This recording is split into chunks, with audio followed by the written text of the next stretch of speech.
Amini webale watuwonya nnyo gwe. Bandiraze waleero ffe abantu b'ensi eno twali bakufa. Watuwonya abalenzi bakena. Bandiraze waleero ffe abantu b'ensi eno twali bakufa. Watuwonye emisege gy'abasajja. Mu April 17/2022 bannakampala abaali bakedde okukola ejjaabwe baalaba ejjano anti-Kora ekibumbe ky'Obote kyali kiwanikiddwa ku wankaaki wa paalamenti lwe kyaggibwayo. Amini webale ssebo. Bandiraze waleero ffe abantu b'ensi eno twali bakufa. Watuwonya obulyake bw'Obote. Bandiraze waleero ffe abantu b'ensi eno twali bakufa. Watuwonya abalenzi bakena. Bandiraze waleero ffe abantu b'ensi eno twali bakufa. Twebaliza abajjaasi bannaffe. Bandiraze waleero ffe abantu b'ensi eno twali bakufa. Kino kyali kiteeka mu nkola ebiragiro bya Pulezidenti Amin yali amaze emyezi kyenkana 3 ng'awambye gavumenti y'Obote.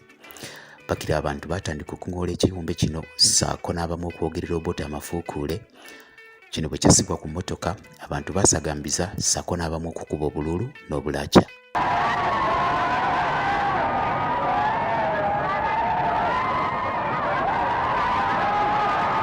Bandiraze waleero ffe abantu b'ensi eno twali bakufa.